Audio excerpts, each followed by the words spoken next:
way are we going?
Yeah, really.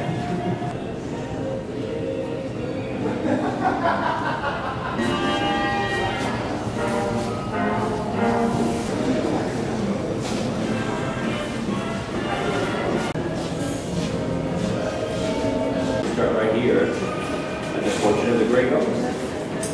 You see, on September 3rd, 1939, the Second World War began in Europe. Queen Mary was at sea, 2 days away from India, 143rd Atlantic crossing. In the early morning hours of that day, her course was altered not only for the remainder of that voyage, but for her entire life, over the next 8 years. The decoded message from the British Admiralty, Captain Irving was instructed to put the Queen Mary on full war alert and told to pay particular attention to the threat of submarine attack. Work crews immediately began blacking out the 2,000 windows and portholes behind you, so all the external lights above you were turned off. Additional lookouts were then posted, and the helmsman was ordered to steer a zigzag course to make the ship as difficult to carve as possible. There were 2,332 passengers aboard that last civilian crossing. Most of them were Americans narrowly escaping Europe as the threat of war became a reality. The first Cunard liners called up for active war duty as a troop ship. Their well-known Cunard colors, black, white, and red, were replaced with this coat of drab gray paint. The huge letters here on her bow and stern, spelling out her name, were blocked out to ensure her anonymity. Most of the liners' carpeting, furniture, artwork, and fragile fittings, as well as 200 cases of china, crystal, and silverware were taken off the ship. They're placed here in the Cunard warehouse for the duration of the war. You'll notice the Queen Mary's built on what they call a banana-shaped curve. That's another thing there from the Titanic disaster. They don't have these flat-bottom ships. These are more straight pitches, bouncing through the waves. From the number 4 staircase to the stern was designated the blue area. It was the ship's standing order that all the men remain in their unit's assigned area, but there was no need to move between sections. Every section was totally self-sufficient. The only time they left their unit's assigned area was to come here on the promenade deck to see a doctor or see any of the medical facilities that were available to you.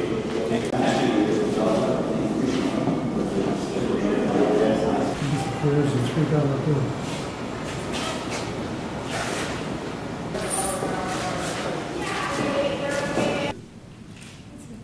I wish you could see this wood like it really is. It's so much brighter. It's kind of a yellow. No, it's an orangish red. Just a line. Just so low as the same Well, these are lined with sculpted tablets. Sea creatures here, they're what their sports figures. You see these baked like plastic buttons everywhere? You'd press that, Stu would come out and go, oh, hey. He called me Mr. Cole, of course. You want another Jack Daniels, don't you? Yeah. I'll be right back. That's what first class service was all about. You sure you don't get that today, do you? Wood actually sticking out in branches.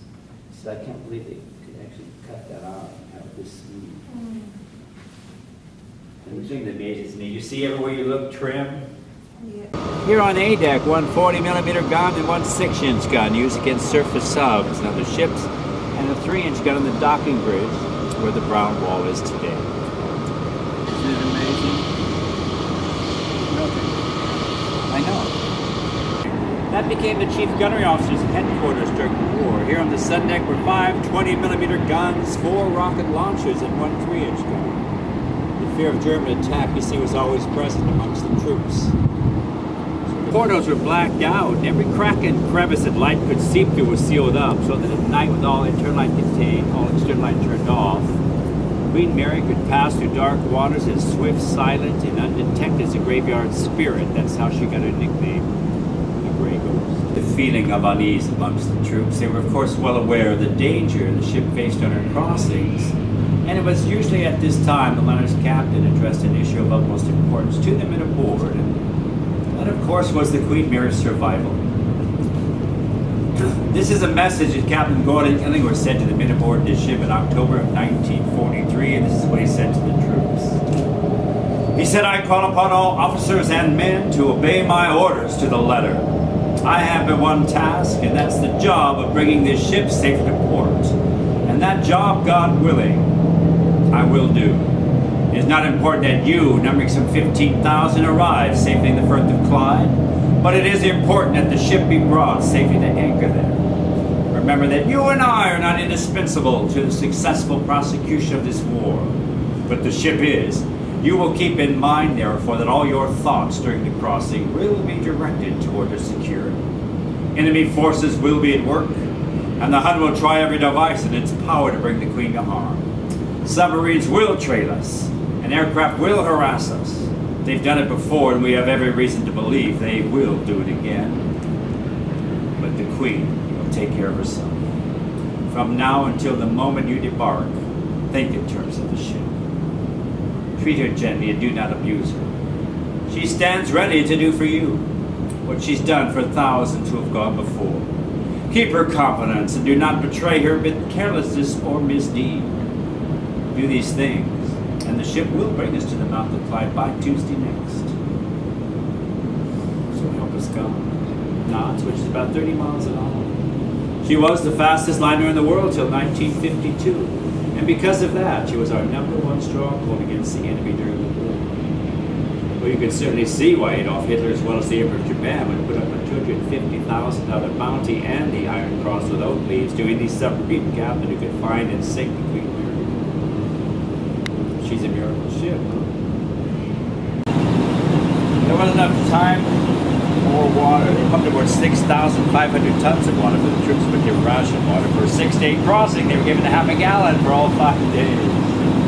I love it because people always moan. They go, "What are you moaning about? It was a ship in a war." What do you do in a ship in war? It'll never change. You drink coffee, smoke cigarettes, play poker. That's what I did in my war years.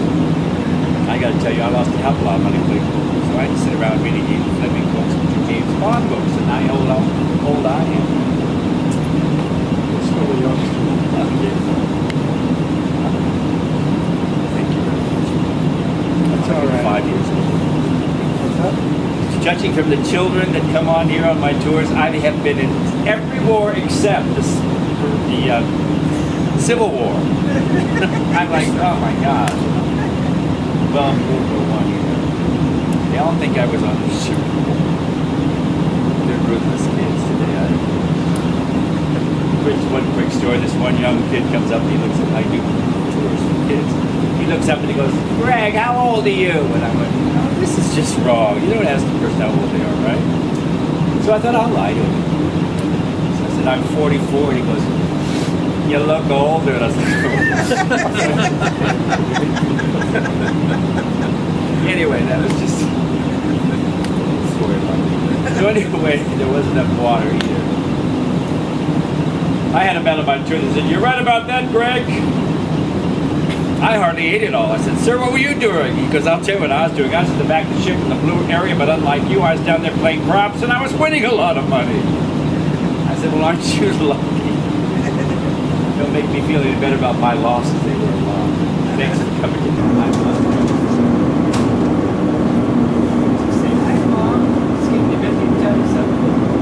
Quite a few of them are extinct ones today.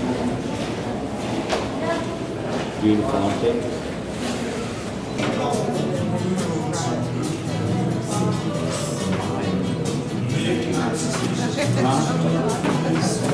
He was the red area during the war.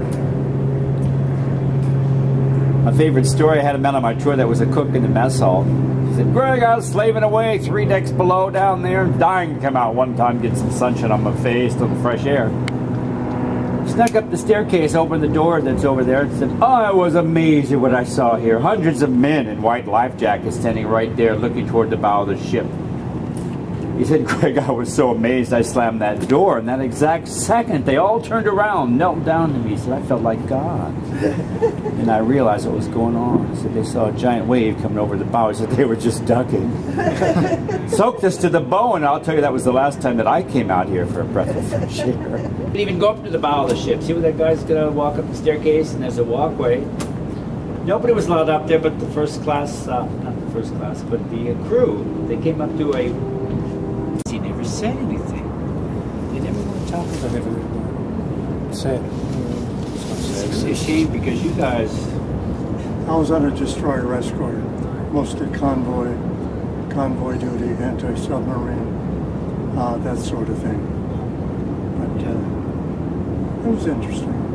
But you're Came the out reason, alive, and that was it.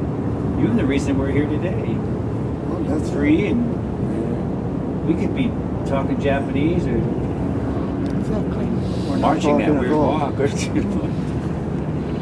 Well, let me give you this for you, okay? Because the highest compliment ever paid this ship was made by Sir Winston Churchill when he spoke to the Queen Mary and her sister ship, the Queen Elizabeth, and the part they played in the successful outcome of the war. This is the speech that Winston Churchill said about these ships, the men aboard, and also the men in World War II. He said, built for the arts of peace and to link the old world with the new, the Queens challenged the fury of Hitlerism to defend the liberties of civilization. Vital decisions depended on their ability continuously to elude the enemy. Without their aid, the day of final victory must unquestionably be postponed. To the men who contributed to the success of our operations, the world owes a debt that will not be easy to measure. That's you. Thanks for your service. Come on. God bless you. July 1943. 16,683 men.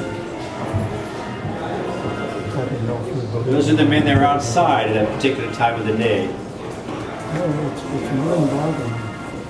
Why would it take us one torpedo? So it took the troops over and brought the wounded back to it. Was that? This is it blown up. They were heading over, they'd go zigzag all the way up to Scotland, and the Queen Mary would lay anchor out at sea. The men would go down rope ladders to boats, take the boats to shore, and then they'd take the train to England. That's a long time of wondering what's going to happen to you. They say without the Queen Mary on and her sister ship, the Queen Elizabeth, who did just as much for the war effort. But all of these families are coming back in these fancy ships, you know. It's sad when you think about that part of it, you know. You think they would have taken these guys back soon. Yeah. I think it's like 3 or 4 weeks coming back on their feet up on a tanker or something, you know.